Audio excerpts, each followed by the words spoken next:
Happy New Year 2018. I'm excited for you. I'm glad that you're getting this message, and I look forward to being able to deliver some really amazing content for you. I've got some really special things in store for 2018.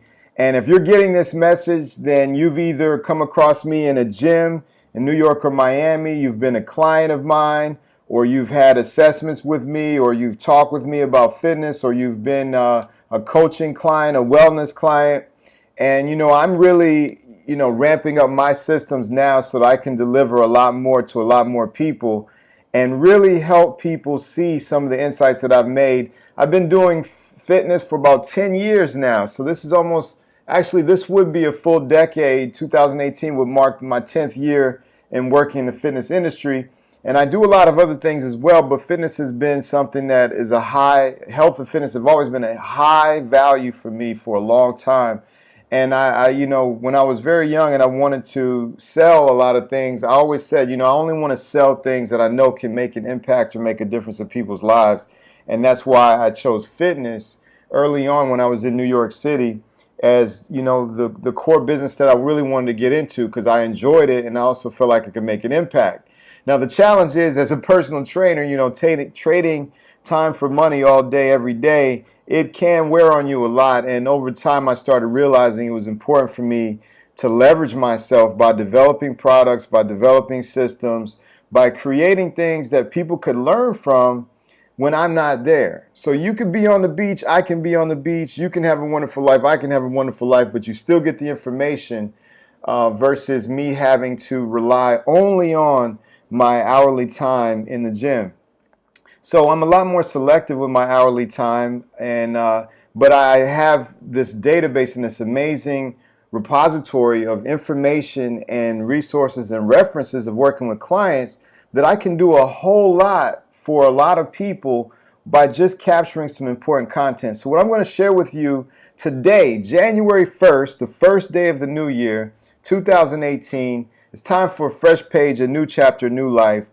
I'm going to share with you my plan that I share with clients for New Year's resolutions and setting goals at the beginning of the year. Now, this has evolved over time. Last year, I had a lot of this content, but I was primarily emphasizing last year writing your goals down, looking at your goals every day and night, every morning, every night, even in the midday if possible, and being very consistent on progress. But I had an interesting thing happen. I had a couple of clients that no matter how much I emphasized that, no matter how much I used every method possible to attempt to get through to them, they seemed to not want to change, or they just couldn't make the shift, or they couldn't apply the information and make that shift. And I had the Happy Holidays Hot Bodies program that I hadn't really activated for a little while. But I realized, okay, now it's time for me to integrate this because I know exactly what's happening. And I'm going to share with you some things here about the new year that, you may be aware of, but maybe have never practiced, or maybe there was something you had a thought about and you didn't understand. And this is really going to hopefully clarify things for you and help you see why maybe in 2017 you set some goals. You had it written down and you wanted to achieve the goals, but you didn't achieve the goals.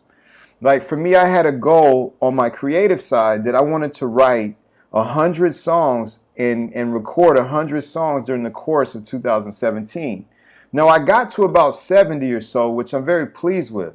That's a lot of time and effort and everything. But then there was a couple of other goals that I didn't reach the exact way that I wanted to. And when I made the comparison between my clients who didn't get the results that they wanted in the fitness and some of the things that I wanted to do that I didn't get a chance to do, I made a realization about systems and how a goal needs to be reinforced. But before I get into that, let me go a little bit into New Year's resolutions, and let's talk a little bit about what this whole culture and tradition is about, okay? First of all, only 8% of people succeed with New Year's resolutions. So what is this insanity of people coming to January 1st and saying, okay, it's a new page. I'm going to start new in this area of my life, and I'm going to do something special this year. I got new goals. I'm going to get away from the old friends. I'm going to get new friends. I'm going to, make more money, fall in love, lose weight, travel all the places I want to travel.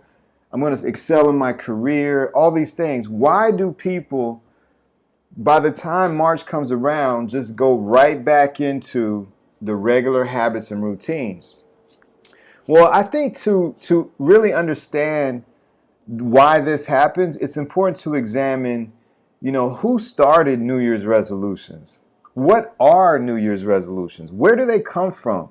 Why don't they work? When will they work? When can we make them work? So let me examine something here for you, and let's look at a couple of things. So let's look at the wiki. Isn't Wikipedia great? The free encyclopedia online. We can get a lot of information here. I'm not sure how much of it is 100% accurate, but it serves the purposes of us just kind of doing a little background investigation on New Year's resolution. Now it says right here, a New Year's resolution is a tradition most common in the Western Hemisphere, but also found in the Eastern Hemisphere, in which a person resolves to change an undesired trait or behavior to accomplish a personal goal or otherwise improve their life. In English tradition, it doesn't start until January 2nd. Well, the gym was closed today, so a lot of people are experiencing that their New Year's resolutions are already one day behind.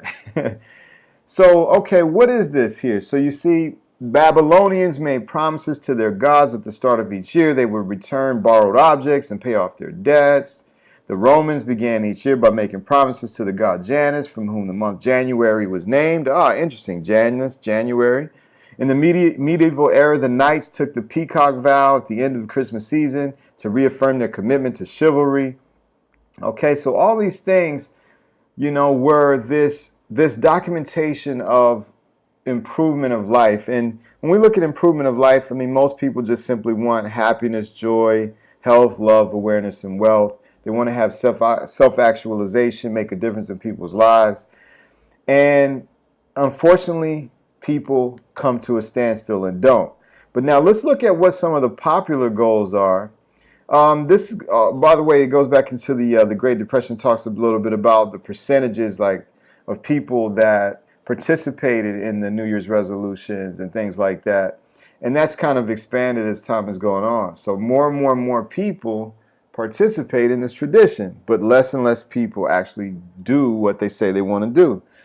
So, okay, improve physical well-being, improve mental well-being, improve finances, get out of debt, save money, make small investments, improve career, perform better at the current job, get a better job, establish their own business, education, better grades, improve yourself, become more organized, reduce stress, be less grumpy, manage time, take a trip, volunteer to help others, get along with other people, improve social skills, make new friends, spend quality time with family members, settle down, get engaged, married, have kids, pray more, be more spiritual, be more involved in sports or different activities, spend less time on social media, including Facebook, Instagram, and Twitter. So you see, all of these goals are probably goals. Some of these goals you probably have thought about in the last year, or you had New Year's resolutions last year for this. And we're going to focus in on fitness. But before we do that, let me look at this here.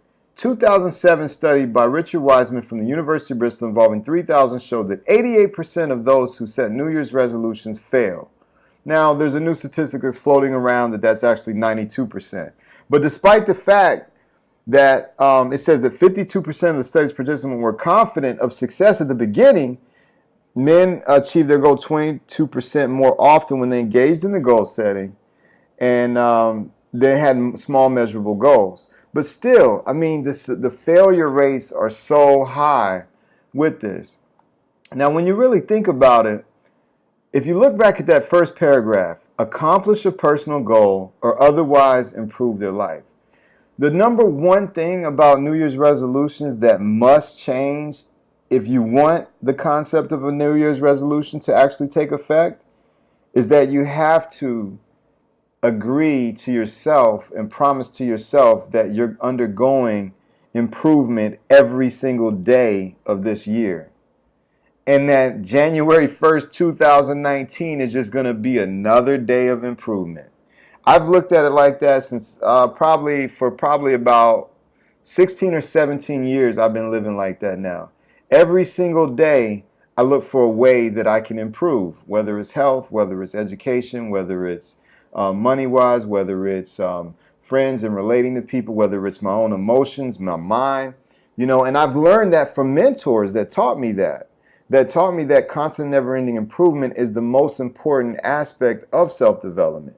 So part of the problem with the New Year's resolution is that if you haven't cultivated self-development in yourself throughout the course of that year, you haven't built the muscle to make these massive decisions because, well, I'm going to talk about this a little later, the habits and the subconscious mind are so powerful and so strong.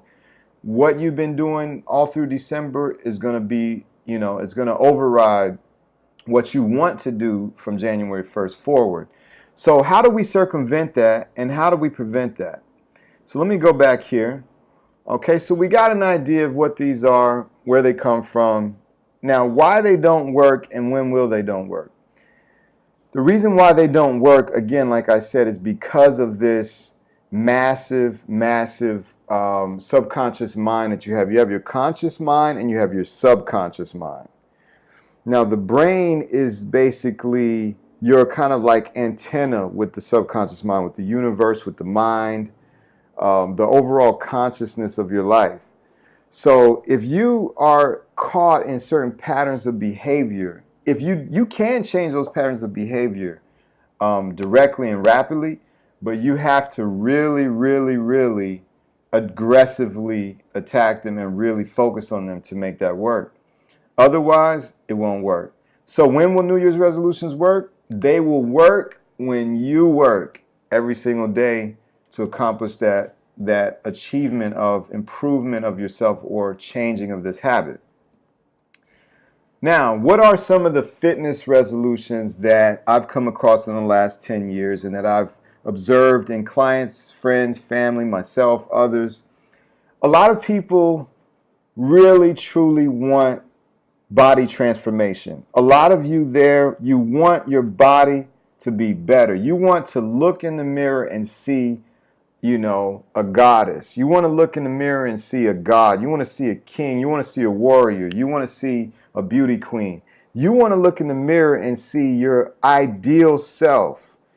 And a lot of us, sometimes we get caught up with the images that have been given to us by the media and everything. So really try to make sure that your ideal self is your best version of you, and it's not like a comparison to who you think has a perfect body or whatever in the media.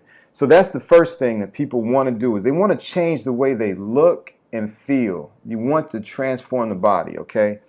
A lot of guys typically want to gain muscle mass. They want to have pronounced chest, strong shoulders, a sharp jawline, reflecting the power and discipline and everything. A lot of women and ladies want to lose weight, have curves in all the right places.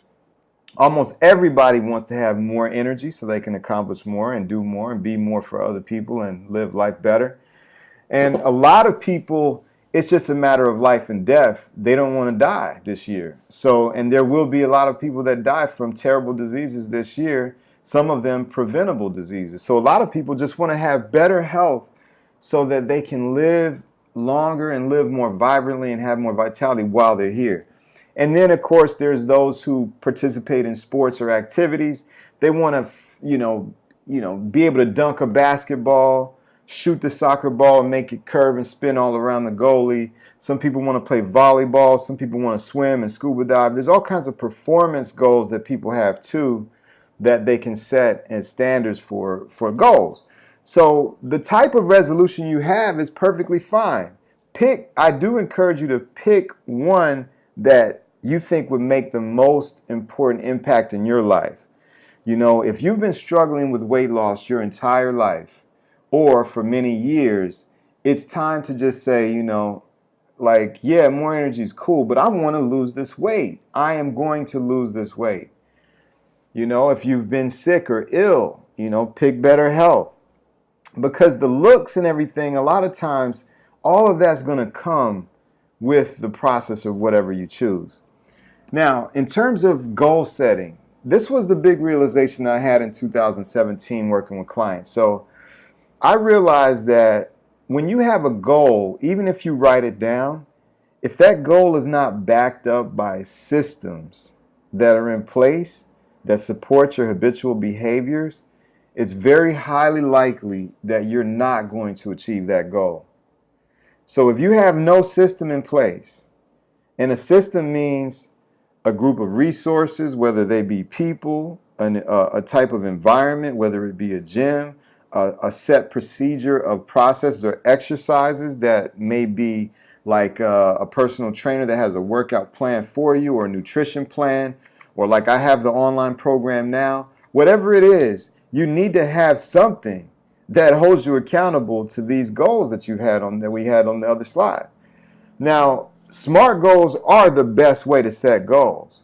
So that always stood for specific, measurable, attainable. Some people have used the word realistic for the R, but I don't like the realistic. I like to use responsible, because life is unrealistic. Life should be unrealistic. What is reality? If it's your perceived limited beliefs of it's just a reality, then you're going to not go beyond it. So I say responsible, meaning will you be able to attain your goals by yourself? What do you need to do to allow your goal to be successful? Just basically being responsible. And then, of course, time sensitive. So you got specific, state what your goals are, what you want to accomplish, who, what, where, when, why. Measurable, set out a timeline that you can reach your goal. Attainable, is it realistic? Can you make it realistic? Now, again, attainable, realistic, I like to say with attainable that this goal has a definite beginning or an end. Like, you don't just want to say, oh yeah, by next year I'm just going to lose a bunch of weight. Well, yeah, that's not attainable, because what's a bunch of weight? So it'd be like, I am declaring that I will lose 20 pounds by this time, or I'll be 20 pounds lighter by this date. And responsible in time. So now, when the other problem with goals that happens is that a lot of times people write down the goals that they want. They want to make a certain amount of money. They want to lose a certain amount of weight. And because they're looking at only the objective that they're trying to achieve, they forget that they have to become this type of individual that's going to achieve and accomplish these goals. And they may underestimate what it might take to be that type of individual. So it's very important to understand characteristics and values and beliefs and your internal nature as a person, so that you know your character, you know your personality, you know your habits, and you know your values, your needs. A lot of us grew up in different environments. We have different needs as human beings. We grew up in different cultures and different experiences, and different value systems and beliefs and religions and stuff. So if you don't know who you're going to be when you accomplish that goal, then it's very likely that you're not going to accomplish the goal. You need to understand who you need to become, so that when you're not that person on a day-to-day basis, you have something reminding you like, okay, I'm not being who I'm declaring that I'm going to be. Because that's all the self-improvement and transformation is. And then, of course, you have doing goals, which is what are you going to do? Sometimes we focus so much on the outcome that we forget about the daily activity. Yes, losing weight or losing 20, 30, 40 pounds is the outcome, but the daily activity of lifting weights, cardio, and eating well and eating healthy are the activities that need to be tracked and logged along the way, so that we can get to that end goal. It's like if you're trying to drive to California, but you don't take account for the fact that you have to fill up your gas tank, you're going to be out pretty soon and you're not going to make it to your goal, because you're not looking at the accountability along the way. What you need to do, you need to stop at the gas station to fill up the tank so you can make it another 100 miles. And then, of course, there's the having goals. A lot of people want to have this amazing lifestyle. They want to take ownership of amazing things, properties, cars, and those things. And all these things can be motivating for you. Some people even think that they could possess another person, but that's not a good goal. But, some people think that just having these things are going to bring the emotional state. So it's important to know that it's perfectly fine to desire to have things, but you need to be first, you need to do, and then you will have whatever it is you want to have. A lot of people are just focusing on the having. They're not doing anything, and they're not being anything, so it's not coming about.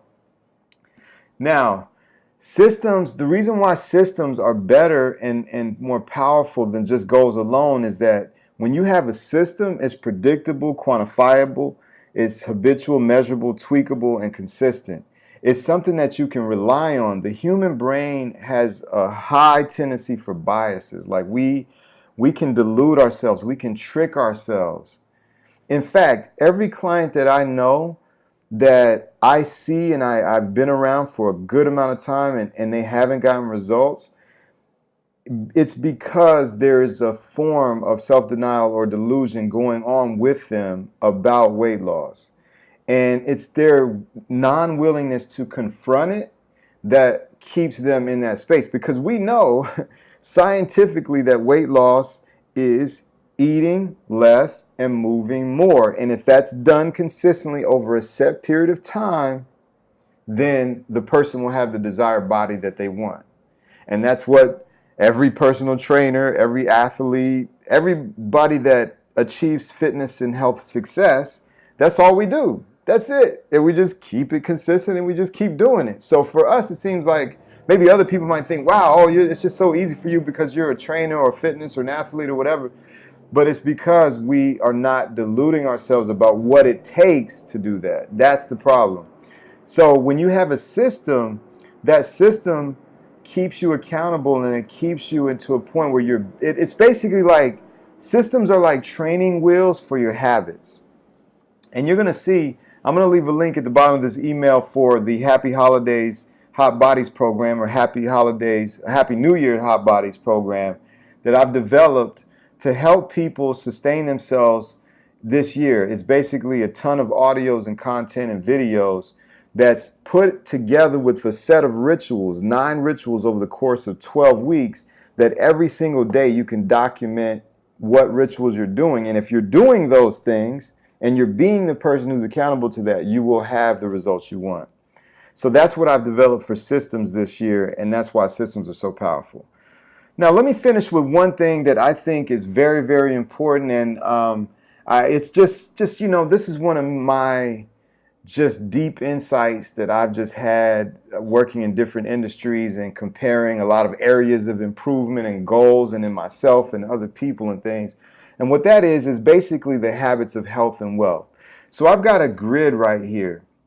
In this grid, basically this grid going from left to right is different phases of use of money. Okay, it's like, okay, just imagine someone wins the lottery, right? And all they know in their brain in terms of habits is that they have money and all they're going to do is just spend it and go get something and whatever, buy a car, buy a boat, buy more clothes. That's all they have.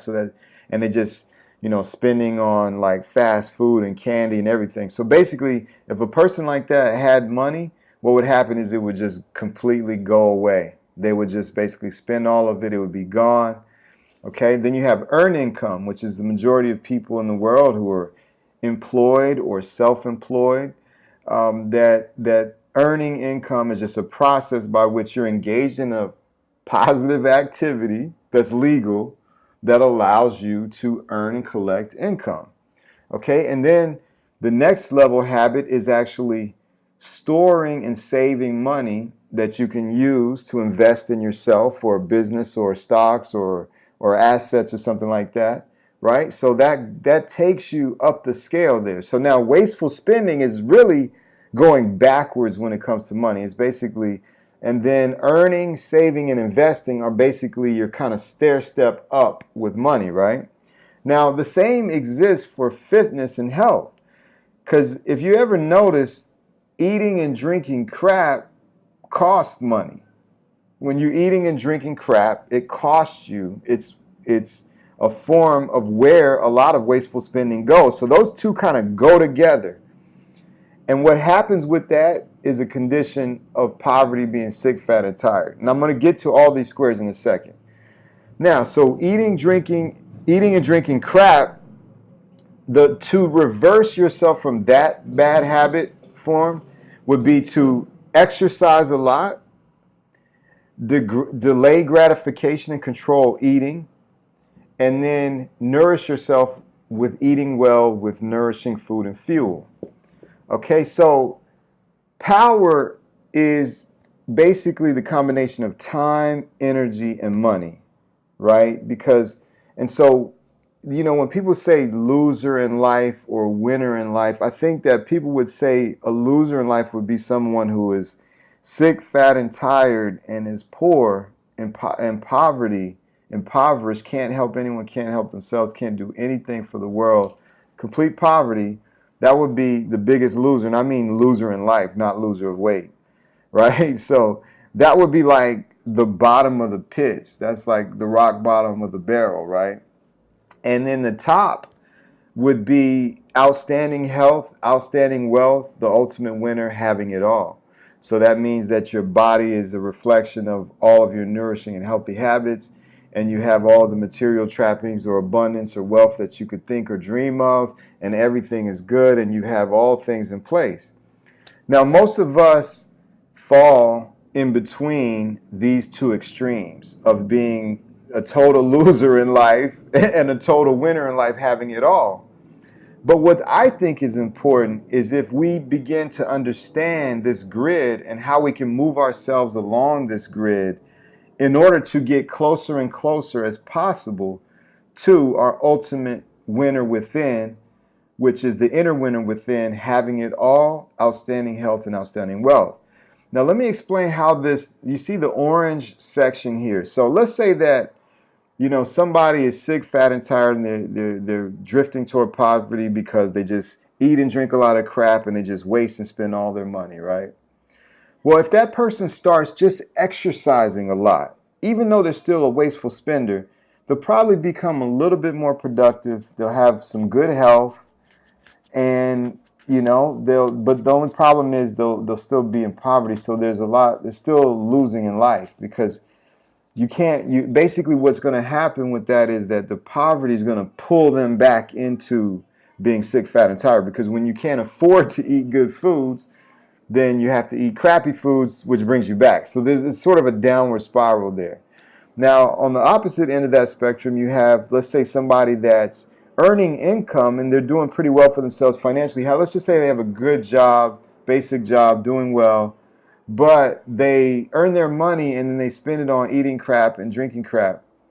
Basically, they're still going to lose in life as well, because all of their money is going to be drained paying for medical bills, paying for sick days, paying for all of these things that are going to deteriorate their life in the long term.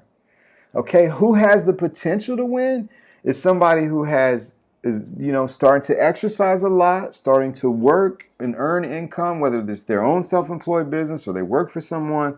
They're doing better. Okay, so they have a potential to win. Now, the challenge with the potential to win is that earning income and just exercising a lot are not enough, because the potential to backslide, this is basically like the paycheck to paycheck scenario. The potential to backslide is so high that it can put us on a precipice where we can just backslide, and either our exercise falls off or we just stop earning income and boom, we're backsliding back. Okay.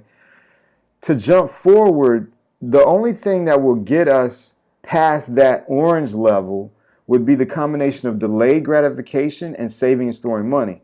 This is the person who has absolute control over their urges and cravings and desires with food, and their urges and cravings and desires with spending money.